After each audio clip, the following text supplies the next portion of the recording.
Համադեթյան նախ օրվա խորհրդի մասին Եղեռնի հիշատակի օրն է, սա ոչ միայն կարելի է նայել տխրելու տեսանկյունից, այլ նաև արժանապատվության տեսանկյունից, արժանապատվության պահպանելու տեսանկյունից, ես կարծում եմ, որ այսօր ինքը ավելի անհրաժեշտ է, այս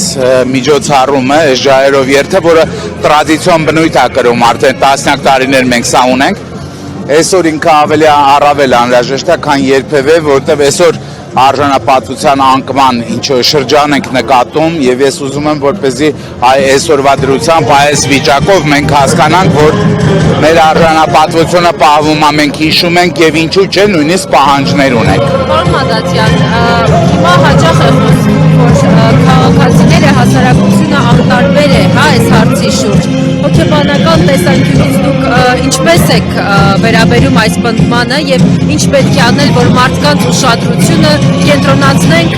հայանպաստ եւ այսպիսի հարցերի շուրջ։ Տեսեք, ես կեղծեզ եմ դա համարում անտարբերությունը, բնավ անտարբերություն չկա, սա այս իշխանությունների տարածած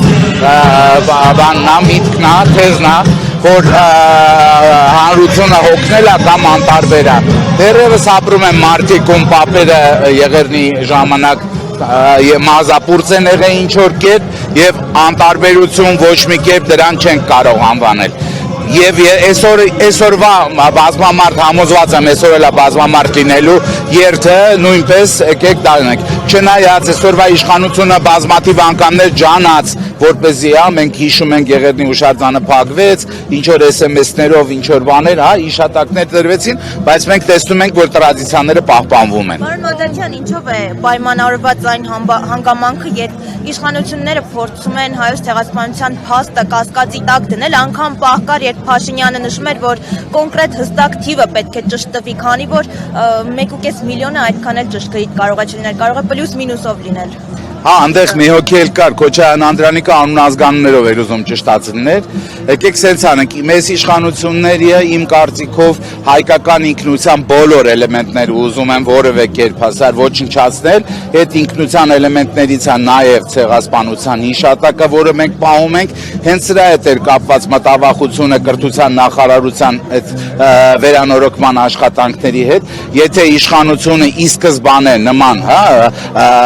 հայադավ ծրագրեր չունենար, այդ վերանորոգումներ շատ հանգիստ կնայվեր, որովհետև միգուցե դա շատ օգտավետ բան էր։ Բայց քանի որ բոլոր մնացած առումներով այս իշխանությունը հայադավ մոտեցումներ է ցույց տալիս, դրա համար նաև այս մոտեցումը կա։ Տեսեք, անուն ազգանունների խնդիր չկան, կամ փաստացի ապացույցներ խորհրդային շրջանում, որ այս ամենը քիչ թե շատ արգելված էր, մենք այս հիշատակը պահել ենք, գնացել ենք, ծաղիկ ենք դրել, գլուխ ենք խոնարել, եւ ես կարծում եմ դեռ դարերով մենք այս հիշատակ կպահենք ու սրա մեջ ոչ մի վատ բան չեմ տեսնում, բացի արժանապատվությունից, բացի հայ լինելուց, բացի ինքնությունը պահելուց։ Պարոն Մադատյան, Արցախյան շարժումը, որ ասում է փակված է Փաշինյանը, այսօր ցեղասպանության 111-րդ տարելիցի հետ կապում եք դա, արդյոք փակված է Արցախյան շարժումը։ Տեսեք, Արցախյան շարժումը Նիկոլ Փաշինյանը չի բացել ու ինքը չի փակող է։ Արցախյան շարժումը բացվել է հայրենասեր հայերի կողմից եւ հայրենասեր հայերն էլ որոշելու են դա փակվում է թե չի փակվում։ Լավ, Նիկոլ Փաշինյանը կարող է փակի իր ընտանիքի էջը, դրանից ավել բան ինքը ի վիճակի չի փակելու։ Այսօրվա հանրահավաքը փաստելու է, որ փակված չէ Արցախյան շարժմանը։ Ես կարծում եմ, որ հայրենասիրական կամայական դրսևորում փաստում է, որ Արցախի էջ փակված չի, հայի ինքնության էջը փակված չի, այո։ Ես եմ շարժում։